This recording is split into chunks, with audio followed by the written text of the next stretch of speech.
Hello दोस्तों, स्वागत है आप सभी को सतीश गुरुजी में। आज हम 10th का सोशल साइंस सेट 1 स्टार्ट करने जा रहे हैं।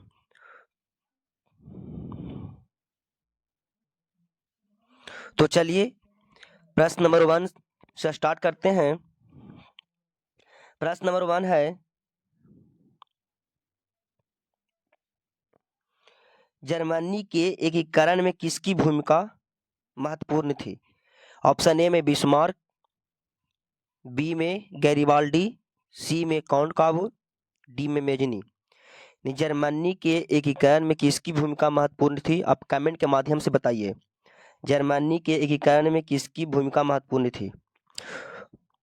तो इसका राइट आंसर हो जाएगा ऑप्शन नंबर ए, बिस्मार्क। प्रश्न नंबर 2 की ओर चलते हैं। रक्त और लौह की नीति का अवलंबन किसने किया था? ऑप्शन ए में है मुसोलिनी, बी में बिस्मार्क और सी में है गैरिबाल्डी और डी में है विक्टर इमैनुअल। तो इसका राइट आंसर आप कमेंट के माध्यम से बताइएगा कि रक्त और लौह की नीति का अवलंबन किसने किया था। इसको हम छोड़ देते हैं। प्रश्न नंबर 3 की ओर चलते हैं। ठीक है, 2 को देखते हैं आप लोग आंसर देते हैं कि नहीं देते हैं। तो चलिए, बार एंड पीस किसने लिखी है? तो बार एंड पीस किसने लिखी है? ऑप्शन ए में टॉलस्टॉय, बी में बर्नार्ड शॉ, सी में कार्ल मार्क्स और डी में दोस्तोवस्की। तो देखिए, war and peace, the war and peace किसने लिखा है? तो टॉलस्टॉय ने लिखा है। ठीक है ना, बार एंड पीस किसकी रचना है? तो टॉलस्टॉय का है। चलिए प्रश्न नंबर आगे। रूस में कृषक कब दासत्व समाप्त किया गया? दासत्व कब समाप्त किया गया? ऑप्शन ए 1865, बी में 1873, सी में 1870 और डी में 1861। ठीक है, तो 4 का आप राइट आंसर बताइए। तो इसका राइट आंसर 1861 हो जाएगा। ठीक है, तो प्रश्न नंबर 5 क्यों चलते हैं। सोवियत संघ का विघटन कब हुआ था? ऑप्शन ए में 1991, बी में 1992, सी में 1989 और डी में 1990। तो 5 का राइट आंसर बताइएगा। तो सोवियत संघ का विघटन हुआ था 1991 में। ठीक है, सोवियत संघ का विघटन हुआ था 1991 में। प्रश्न नंबर 6 की ओर चलते हैं। कार्ल मार्क्स का जन्म कहाँ हुआ था? ये तो आप जानते होंगे। इसका राइट आंसर आप कमेंट के माध्यम से बताइएगा। ठीक ना, और ये भी बताइएगा कि कार्ल मार्क्स का जन्म कब हुआ था और कहाँ हुआ था। जो तो है ऑप्शन ए में इंग्लैंड, बी में जर्मनी, सी में पोलैंड और डी में फ्रांस। तो कहाँ हुआ था? तो चलिए बता देते हैं, इसका राइट आंसर जर्मनी होगा। ठीक है, कार्ल मार्क्स का जन्म कहाँ हुआ था? तो जर्मनी में। कब हुआ था, मृत्यु कब हुआ था, जो आप कमेंट के माध्यम से बताइएगा। ठीक है, तो प्रश्न नंबर चलते हैं 7 की ओर। हिंद चीन में बसने वाले फ्रांसीसी क्या कहे जाते थे? ऑप्शन ए में व्यापारी, बी में शासक वर्ग, सी में क्लोन और डी में फ्रांसीसी। बताइए 7 का राइट आंसर। तो हिंद चीन में बसने वाले फ्रांसीसी क्या कहा जाते थे? तो 7 का right answer option number C होगा, क्लोन। हिंद चीन में बसने वाले फ्रांसीसी क्या कहे जाते थे? तो क्लोन। तो प्रश्न नंबर 8 की ओर चलते हैं। तो प्रश्न नंबर 8 है, हिंद चीन में अंतिम युद्ध की समाप्ति के समय अमेरिका के राष्ट्रपति कौन था? हिंद चीन में अंतिम युद्ध की समाप्ति के समय अमेरिकी राष्ट्रपति कौन थे? Washington, George Bush, Roosevelt, Nixon. तो 8 का राइट आंसर हो जाएगा निक्सन होगा। हिंद चीन में अंतिम युद्ध की समाप्ति के समय अमेरिकी राष्ट्रपति कौन थे? तो निक्सन। प्रश्न नंबर 9 की ओर चलते हैं। हो चिन मिन सरकार थी दक्षिणी वियतनाम में, उत्तरी वियतनाम में, पूर्वी वियतनाम में और डी में पश्चिमी वियतनाम में। तो 9 का राइट आंसर बताइए।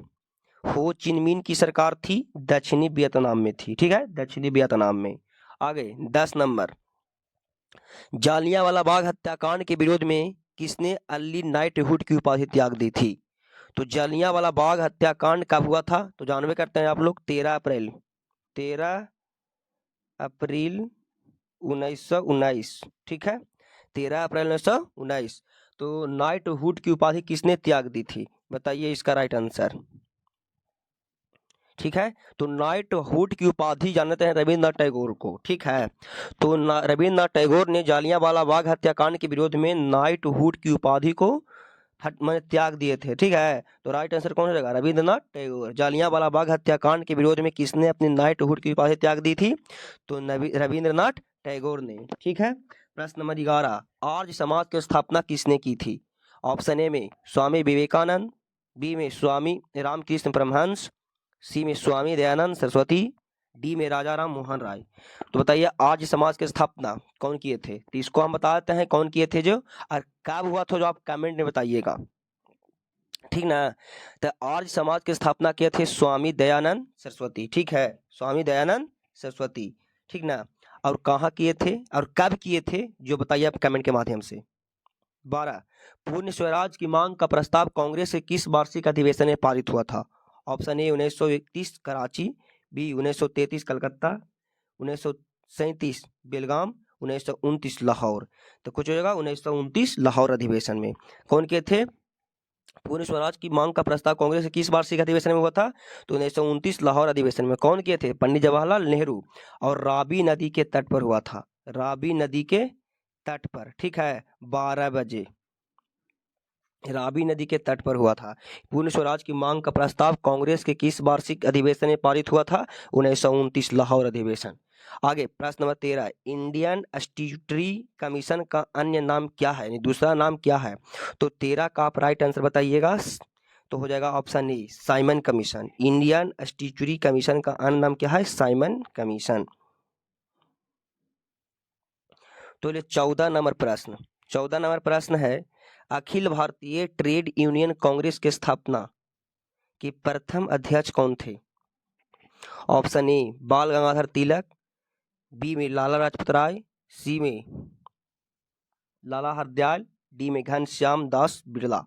तो इसका राइट आंसर बताइएगा 14 के।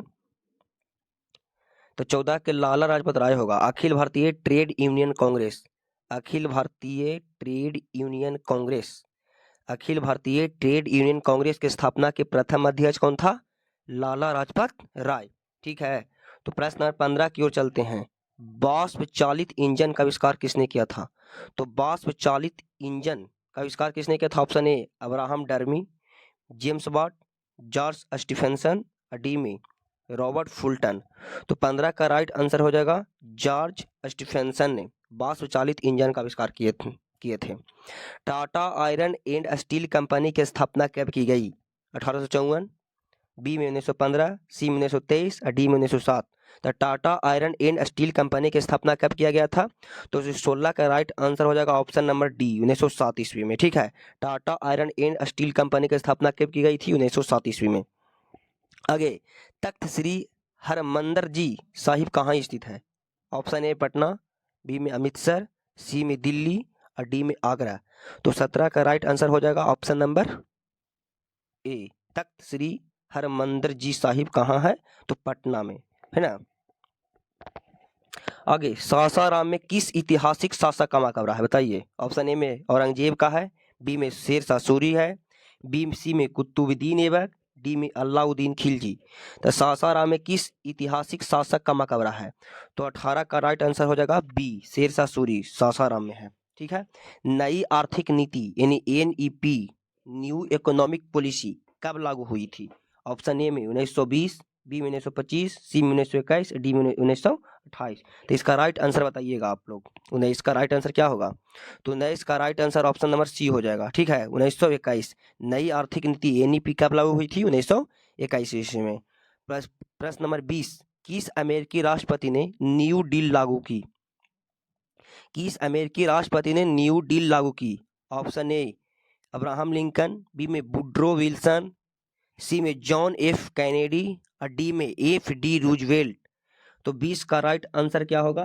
तो 20 का right answer option number D हो जाएगा। ठीक है, विकास किस अमेरिकी राष्ट्रपति ने न्यू डील लागू की? FD Roosevelt, FD Roosevelt. चलिए प्रश्न नंबर 21 की ओर। इंग्लैंड में मुद्रण कला की शुरुआत किसने की थी? ऑप्शन ए कैक्सटन, बी में हैमिल्टन, डी सी में एडिसन और डी में स्मिथ। तो इंग्लैंड में मुद्रण कला की शुरुआत किया था कैक्सटन। कौन किए थे? कैक्सटन। चलिए अब प्रश्न नंबर 22 की ओर चलते हैं।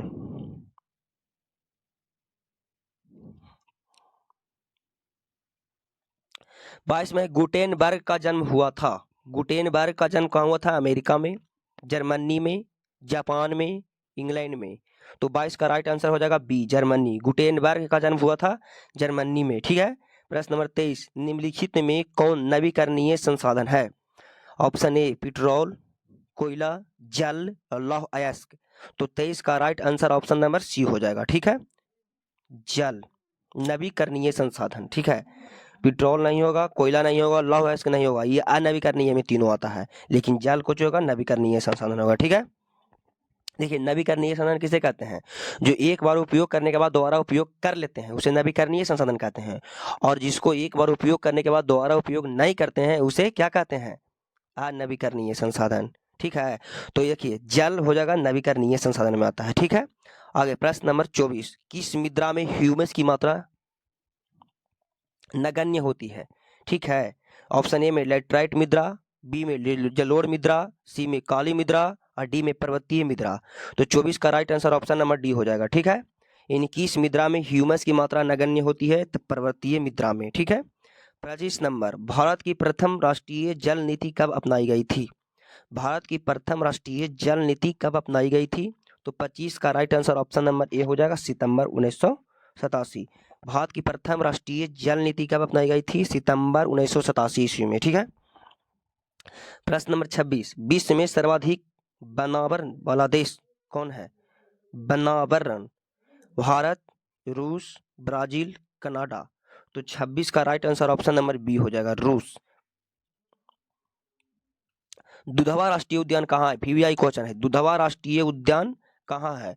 देखिए दुधवा राष्ट्रीय उद्यान उत्तर प्रदेश में है, एकदम वीवीआई क्वेश्चन है दोस्त, है ना। दुधवा राष्ट्रीय उद्यान कहाँ है? उत्तर प्रदेश में। ठीक है, दुधवा राष्ट्रीय उद्यान उत्तर प्रदेश में है। दुधवा राष्ट्रीय उद्यान कहाँ है? उत्तर प्रदेश। ठीक है, प्रश्न नंबर 28 को चलते हैं, इनमें से कौन अकार्बनिक खनिज है?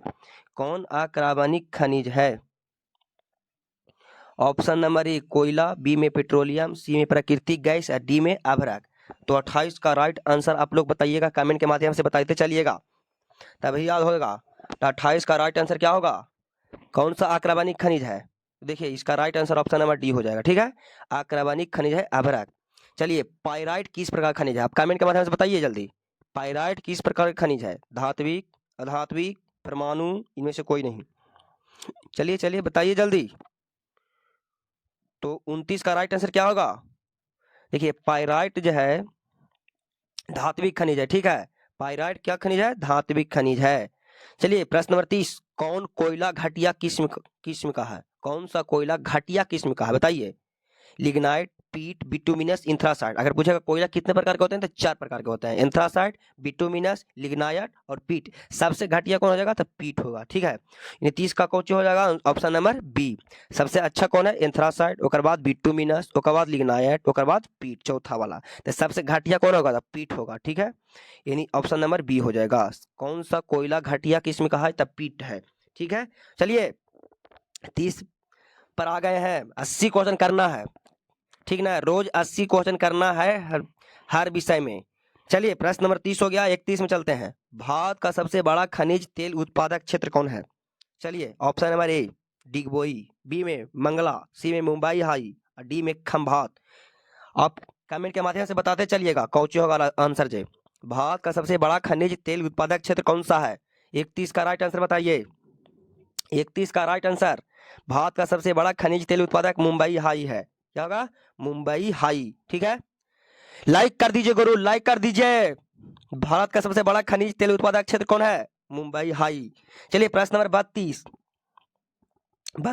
सौर ऊर्जा के उत्पादन के लिए सर्वाधिक उपयुक्त राज्य कौन है? सौर ऊर्जा के उत्पादन के लिए सर्वाधिक उपयुक्त राज्य असम, अरुणाचल प्रदेश, मेघालय, राजस्थान। चलिए बताइए जल्दी जल्दी, 32 के कुछ होगा आंसर से।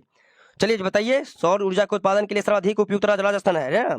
ऑप्शन नंबर डी, सौर ऊर्जा के उत्पादन के लिए सर्वाधिक उपयुक्त राज्य है राजस्थान। ठीक है, प्रश्न नंबर 33, इनमें कौन रोपण फसल नहीं है? चलिए ए में चाय, बी में रबड़, सी में गन्ना, डी में सभी। बताइए 33 के कुछ होगा राइट आंसर जी। 33 का राइट आंसर कौन लगा? रोपण फसल नहीं है, रबड़ रोपते हैं, गन्ना रोपते हैं, है ना, यानी चाय को नहीं रोपते हैं। ठीक है, तो कौन रोपण फसल नहीं है? तो चाय। ठीक है, कौन होगा आंसर? चाय। कौन रोपण फसल नहीं है? चाय। भारत में चाय की कृषि कहाँ होती है? चलिए बताइए, बहुत वीवीआई क्वेश्चन है। भारत में कहाँ होता है चाय की खेती जी? बताइए। 34 का राइट आंसर बताइए जल्दी कमेंट के माध्यम से। हाँ, असम में होता है। कहाँ होता है? असम में, ठीक है। भारत में चाय की कृषि कहाँ होती है? शुरू हुई थी तो असम से। भारत में चाय की कृषि कहाँ से शुरू हुई थी? असम से। चलिए प्रश्न नंबर 35 की ओर। दुर्गापुर स्टील प्लांट किस राज्य में है?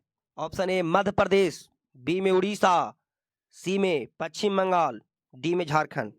दुर्गापुर स्टील प्लांट किस राज्य में है?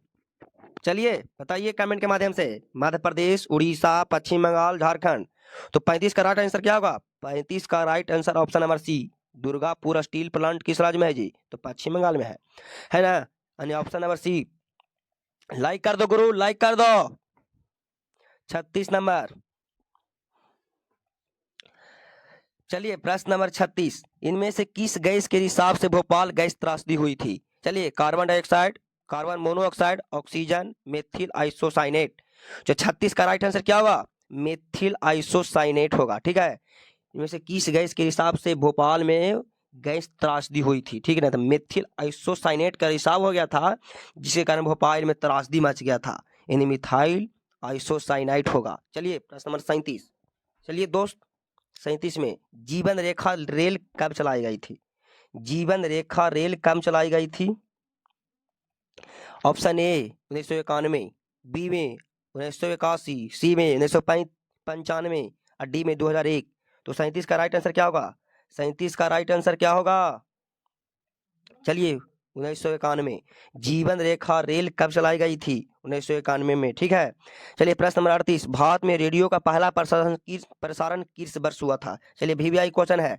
भारत में रेडियो का पहला प्रसारण किस वर्ष हुआ था? 1930, 1923, 1933, 1935। चलिए 38 का राइट आंसर, 38 का राइट आंसर 1923। भारत में रेडियो का पहला प्रसारण किस वर्ष हुआ था? 1923 में। भारत में रेडियो का पहला प्रसारण किस वर्ष हुआ था? तो 1923 में हुआ था। चलिए आगे 39 नंबर। बस अब 40 को भाई ये है। भारतीय अंतर्राष्ट्रीय जल मार्ग प्राधिकरण का गठन किस वर्ष किया गया? 1988, 1989, 1986, 1985। चलिए भारतीय अंतर्राष्ट्रीय जल मार्ग प्राधिकरण का गठन किस वर्ष किया गया था? तो 39 का राइट आंसर बताइए कमेंट के माध्यम से बताते चलिए। 39 का ऑप्शन नंबर सी हो जाएगा 1986। भारतीय अंतर्राष्ट्रीय जल मार्ग प्राधिकरण का गठन किस वर्ष किया गया था? तो 1986 में किया गया था। बहुत ही वीवीआई क्वेश्चन 40 नंबर। कांवर झील कहाँ है? कांवर झील कहाँ है? तो चलिए 40 का राइट आंसर क्या होगा? 40 का राइट आंसर क्या होगा? बेगूसराय, याद रखिएगा बेगूसराय। कांवर झील कहाँ है जी? बेगूसराय। वीवीआई क्वेश्चन, कांवर झील कहाँ है? तो बेगूसराय में। कांवर झील कहाँ है? बेगूसराय। आगे 41। बिहार की पहली नदी घाटी परियोजना। हाँ, ये भी वीवीआई क्वेश्चन है। बिहार का पहली नदी घाटी परियोजना कौन है? सोन नदी घाटी परियोजना, कोसी नदी घाटी परियोजना, बागमती नदी घाटी परियोजना, गंडक नदी घाटी परियोजना। चलिए 41 का राइट आंसर बताइए। 41 का राइट आंसर सोन नदी घाटी परियोजना है, ठीक ना। बिहार की पहली नदी घाटी परियोजना कौन है? सोन नदी घाटी परियोजना। बिहार की पहली नदी घाटी परियोजना कौन है? तो सोन नदी घाटी परियोजना। चलिए 42 नंबर प्रश्न। 42 नंबर दोस्तों, 42 नंबर लाइक कर दो, लाइक कर दो, अपने दोस्तों के पास शेयर कर दीजिए। चलिए 42 पार कर गए हैं दोस्त। लीची के उत्पादन के लिए बिहार के कौन से दो जिले प्रसिद्ध हैं? लीची के उत्पादन में, लीची के उत्पादन के लिए बिहार के कौन सा दो गो जिला प्रसिद्ध है? पूर्णिमा कटिहार, मुजफ्फरपुर वैशाली, पटना नालंदा, गया और नवादा। चलिए 42 का राइट आंसर क्या होगा जी? तो देखिए मुजफ्फरपुर में ज्यादा लीची होता है, अब वैशाली में भी होता है, ठीक है। तो इसका राइट आंसर बी हो जाएगा, मुजफ्फरपुर और वैशाली। चीनी के उत्पादन के लिए बिहार के कौन सा दो जिला प्रसिद्ध है जी? तो मुजफ्फरपुर और वैशाली, याद रखिएगा। चलिए प्रश्न नंबर 43। उर्वरक कारखाना अवस्थित है, उर्वरक कारखाना कहाँ अवस्थित है?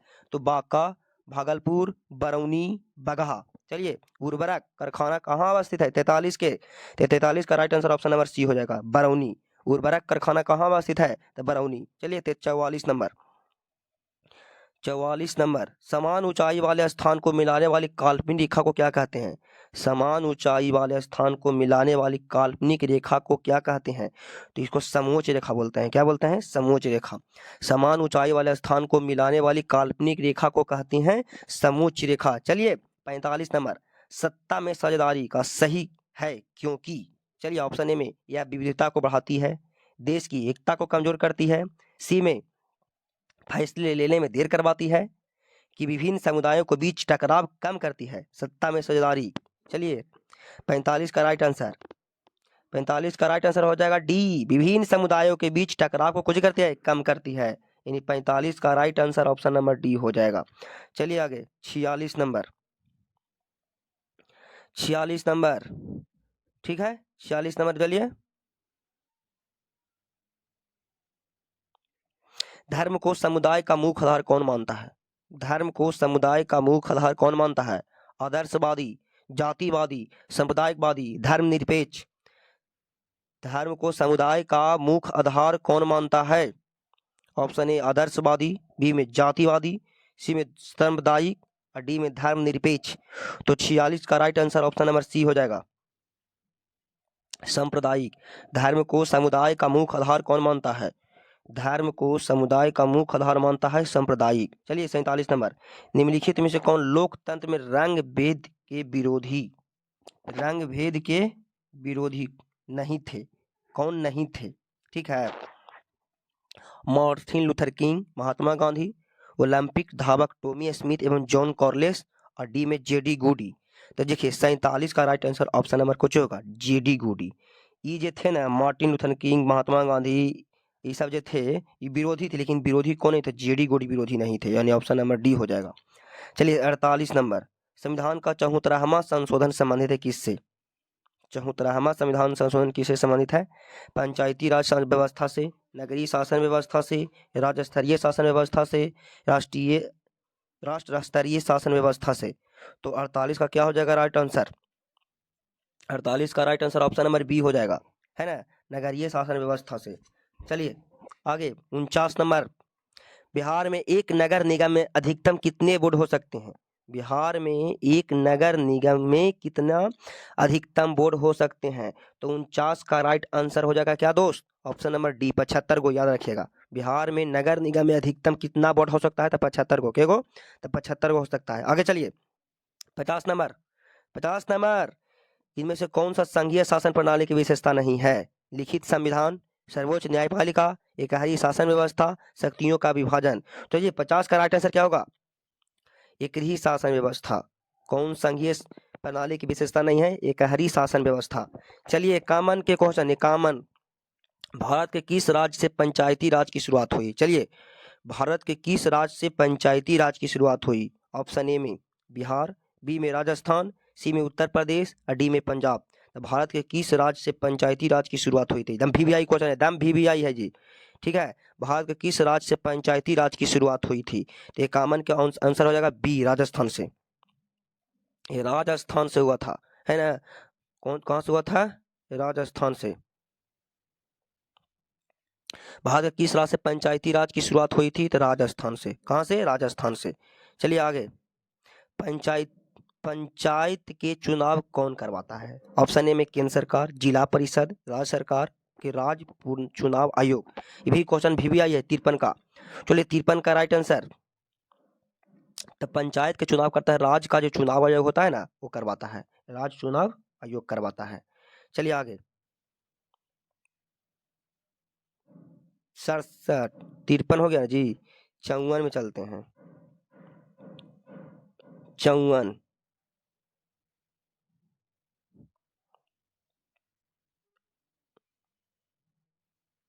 निम्न में से कौन क्षेत्रीय राजनीतिक दल है? चलिए भारतीय जनता पार्टी, भारतीय कम्युनिस्ट पार्टी, भारतीय राष्ट्रीय कांग्रेस, जनता दल। कौन क्षेत्रीय पार्टी? 54 के बताइए। 54 के राइट आंसर क्या होगा? तो इसका राइट आंसर डी हो जाएगा 54 के, जनता दल यानी यूनाइटेड क्षेत्रीय पार्टी है ये, है ना। विश्व का सबसे बड़ा लोकतांत्रिक देश कौन है? चलिए 55 का राइट आंसर क्या होगा? चलिए भारत, हाँ हमारा देश भारत, सबसे बड़ा लोकतांत्रिक देश कहलाने वाला हमारा देश भारत है। कौन सी एक बात लोकतांत्रिक व्यवस्थाओं के अनुरूप नहीं है? कानून के समक्ष समानता, बहुसंख्यकों का शासन, उत्तरदायी शासन व्यवस्था, स्वतंत्र एवं निष्पक्ष चुनाव। जान लगा दो गुरु, जान लगा दीजिए, बस 56 पार कर गए हैं। 80 क्वेश्चन मारना है रोज, प्रतिदिन 80 क्वेश्चन मारिए। एक सेट जरूर लगाइए। इनमें से कौन सा एक बात लोकतांत्रिक व्यवस्थाओं के अनुरूप नहीं है? कानून की समझ समानता, बहुसंख्यकों के शासन, उत्तरदायी शासन व्यवस्था, अडी में स्वतंत्र एवं निष्पक्ष चुनाव। ये चलिए 56 का राइट आंसर बताइए। 56 का राइट आंसर, लाइक कर दीजिए गुरु, लाइक कर दीजिए। बहुसंख्यकों का शासन है ना, व्यवस्थाओं के अनुरूप नहीं है, लोकतांत्रिक व्यवस्थाओं का अनुरूप रूप नहीं है बहुसंख्यकों का शासन। चलिए 57 नंबर प्रश्न, चलिए भारत एक लोकतांत्रिक राज्य है, निम्नलिखित में से किसमें यह घोषणा की गई है? चलिए प्रस्तावना में किया गया है कि पाठ में किया गया है, कानूनी पुस्तक में कहा गया है कि नागरिक शास्त्र में किया गया है? तो 57 का राइट आंसर क्या होगा? प्रस्तावना। क्या होगा जी? तो प्रस्तावना में किया गया है। भारत एक लोकतांत्रिक राज्य है, इसका उल्लेख प्रस्तावना में देखने को मिलता है। चलिए भारत में लोकतंत्र की क्या चुनौती है? जातिवाद, आतंकवाद, परिवारवाद की सभी? तो 58 का राइट आंसर बताइए। 58 का हिस्सा भी हो सकता है। देखिए लोकतंत्र की चुनौती है, जात देखिएगा, जाते के वोट दीजिएगा, है ना। उछलता आतंकवाद है भी, परिवारवाद है भी, सब परिवार को वोट देता है ज्यादा, इसलिए सभी डी हो जाएगा। ऑप्शन नंबर डी, भारत में लोकतंत्र की क्या चुनौती है? इनमें से सभी। निम्न में से कौन सा कदम लोकतांत्रिक सुधार का सूचक है? ऑप्शन ए शिक्षा, सामाजिक असमानता, सी में पंचायती राज, और डी में इनमें से कोई नहीं। चलिए 59 का राइट आंसर क्या होगा जी? तो 59 का right answer option number C हो जाएगा, पंचायती राज। कौन सा कदम लोकतांत्रिक सुधार का सूचक नहीं है? तो पंचायती राज। योजना आयोग का गठन कब हुआ था? ये तो जानबे करते हैं। योजना आयोग का गठन कब हुआ था? चलिए बताइए। 15 मार्च 1950 को हुआ था, है ना। 15 मार्च 1950 को हुआ था योजना आयोग का। अब देखिए योजना आयोग के बारे में बताते हैं। इसमें प्रथम अध्यक्ष कौन थे? तो पंडित जवाहरलाल नेहरू थे, है ना। 15 मार्च 1950 ईस्वी को गठन हुआ था, जा करके 8 को उपाध्यक्ष चुना गया था, ठीक ना। आज देखिए योजना आयोग को श्री नरेंद्र मोदी ने 1 जनवरी 2015 को 1 जनवरी 2015 को योजना आयोग को भंग करके नीति आयोग बना दिया गया था, ठीक है। तो इसका राइट आंसर क्या होगा जी? योजना आयोग का गठन हुआ था 15 मार्च 1950 को। पूछेगा योजना आयोग का प्रथम अध्यक्ष कौन थे? तो पंडित जवाहरलाल नेहरू। चलिए प्रश्न नंबर 61, प्रश्न नंबर 61, उत्पादन के साधनों पर निजी व्यक्तियों का स्वामित्व होता है। उत्पादन के साधनों पर निजी व्यक्तियों का स्वामित्व माने अधिकार होता है। तो क्या कहलाता है? पूंजीवादी अर्थव्यवस्था, समाजवादी अर्थव्यवस्था, साम्यवादी अर्थव्यवस्था, इनमें से कोई नहीं। तो 61 का राइट आंसर आप बताइए क्या होगा जी? तो 61 का राइट आंसर क्या होगा? देखिए उत्पादन के सभी साधनों पर जब निजी व्यक्तियों का स्वामित्व होगा, अधिकार होगा, तो पूंजीवादी अर्थव्यवस्था कहलाएगा। और समाज और सरकार दोनों का अधिकार होगा तो समाजवादी अर्थव्यवस्था होगा, ठीक है। और दोनों को मिलाकर दिया गया तब मिश्रित अर्थव्यवस्था हो जाएगा, ठीक है। आगे चलते हैं। 61 उत्पादन के साधनों पर हो गया। 62 चलते हैं। गैस और बिजली उत्पादन किस क्षेत्र के अंतर्गत आते हैं? चलिए गैस और बिजली का उत्पादन किस क्षेत्र का अंग है? प्राथमिक क्षेत्र, द्वितीयक क्षेत्र और तृतीयक क्षेत्र। तो राइट आंसर बताइएगा। देखिए गैस और जो बिजली है ना, द्वितीयक क्षेत्र में आता है, ठीक है। गैस और बिजली कौन क्षेत्र में आता है? द्वितीयक क्षेत्र में आता है। देखिए प्राथमिक क्षेत्र को कृषि क्षेत्र भी कहते हैं, द्वितीयक क्षेत्र को औद्योगिक क्षेत्र कहते हैं, तृतीयक क्षेत्र को सेवा क्षेत्र कहते हैं। याद रखिएगा, प्राथमिक क्षेत्र को कृषि क्षेत्र, द्वितीयक क्षेत्र को औद्योगिक क्षेत्र, तृतीयक क्षेत्र को सेवा क्षेत्र भी कहते हैं। गैस बिजली ये सब जो हुआ ना, वो द्वितीयक क्षेत्र में आएगा, ठीक है। तो प्रश्न नंबर 63 की ओर चलते हैं। भारत का सर्वप्रथम राष्ट्रीय आय का अनुमान कब लगाया गया? तो जानवे करते हैं आप लोग। 1871, 1868, 1950, 1945। तो 63 का राइट आंसर क्या होगा जी? है ना। तो 63 का राइट आंसर 1868। एक बात और बताइए, भारत में सर्वप्रथम राष्ट्रीय आय का गणना किसने किया था? तो दादा भाई नौरोजी, ठीक ना, याद रखिएगा, ठीक ना। भारत में सर्वप्रथम राष्ट्रीय आय का गणना दादा भाई नौरोजी ने 1868 ईस्वी में किया था। और देखिए दादा भाई नौरोजी कांग्रेस की कितने बार अध्यक्ष रहे जी? 3 बार रहे थे, ठीक है। और दादा भाई नौरोजी को grand old man of India कहा जाता है। चलिए प्रश्न नंबर आगे 64 नंबर, प्रोफेसर पीसी महालोनोविक्स की अध्यक्षता में किस समिति का गठन किया गया था? राष्ट्रीय आय समिति, कृषि समिति, विकास समिति, कर समिति। तो 64 का राइट आंसर बताइए। 64 का राइट आंसर ए हो जाएगा जी, राष्ट्रीय आय समिति। क्या हो जाएगा? राष्ट्रीय आय समिति। बांग्लादेश की मुद्रा क्या है? एकदम भी आई है। तो बांग्लादेश का मुद्रा आप लोग जानवे करते होंगे, रुपया, क्यात, टका, युआब। चलिए बताइए आप कमेंट के माध्यम से क्या होगा जी। बांग्लादेश की मुद्रा का क्या नाम है? बताइए, ये बहुत आसान क्वेश्चन है। टका होगा। क्या होगा? टका। बांग्लादेश की मुद्रा का क्या नाम है? टका। चलिए 66, आधुनिक युग की प्रगति का श्रेय मुद्रा को ही है। यह कथन किसका है? ऑप्शन ए में टिक्सटॉट, क्रॉथर, मार्शल, कोई नहीं। तो 66 का राइट आंसर सी हो जाएगा, मार्शल।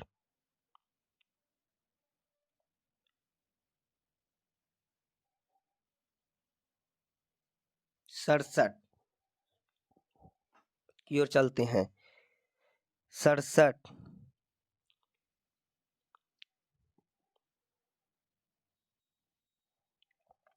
प्राथमिक कृषि साख समिति कृषकों को किस प्रकार का ऋण प्रदान करती है?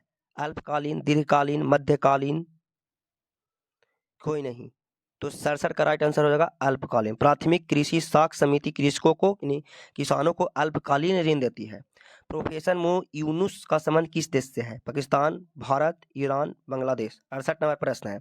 तो 68 का राइट आंसर क्या होगा? 68 का right answer Bangladesh. Professor Yunus का संबंध किस देश से है जी? बांग्लादेश से। चलिए 69 पार कर गए हैं, 80 को क्वेश्चन है। चलिए लाइक कर दो गुरु, लाइक कर दो। 69, इनमें से कौन सा आर्थिक आधारभूत संरचना नहीं है? वित्त, ऊर्जा, स्वास्थ्य, संचार। 69 नंबर के क्वेश्चन का आंसर बताइए। 69 इसका राइट आंसर स्वास्थ्य होगा। ठीक है, कौन सा आर्थिक आधारभूत संरचना नहीं है? तो स्वास्थ्य होगा। चलिए प्रश्न नंबर 70 की ओर। ऊर्जा का स्रोत क्या है? कोयला, पेट्रोलियम, विद्युत, इनमें से सभी। चलिए दोस्त 70 का राइट आंसर बताइएगा आप लोग। 70 का राइट आंसर बताइए। देखिए तो ऊर्जा का स्रोत कोयला भी होगा, पेट्रोलियम भी होगा, विद्युत भी होगा, इन्हें हम कैसे कहेंगे? सभी होगा, है ना। 1995 में कौन अस्तित्व में आया? बताइए। WTO, GATT, गैट, है ना, नई आर्थिक नीति, इनमें से कोई नहीं। 71 का राइट आंसर को WTO 1995 में अस्तित्व में आया। WTO, ठीक है, 1995 में। WTO की स्थापना कब होता है? 1995 में। चलिए प्रश्न नंबर 72, 72 भारत में वैश्वीकरण की प्रक्रिया कब शुरू हुई? ऑप्शन ए में 1991, बी में 1980, सी में 1992, डी में 1996। भारत में वैश्वीकरण कब शुरू हुई? तो 72 का राइट आंसर ऑप्शन नंबर ए हो जाएगा। ठीक है, 1991। आगे, पार्ले समूह के थग्स ऑफ ब्रांड को किस बहुराष्ट्रीय कंपनी ने खरीद लिया है? LG, Coca Cola, Reebok, Nokia. चलिए 73 के क्वेश्चन का VVVI आई है। 73 नंबर VVVI आई है दोस्त, है ना। तो कोको कोला खरीद लिया है। पार्ले जी के कौन खरीदा है? तो कोको कोला। भारत सरकार ने सूचना का अधिकार अधिनियम कब पारित किया था? 2005 में। तो जानवे करते हैं, भारत सरकार ने सूचना का अधिकार अधिनियम कब पारित किया था? 2005 में किया है। ठीक है, तो 74 हो गया। 75 क्यों चलते हैं।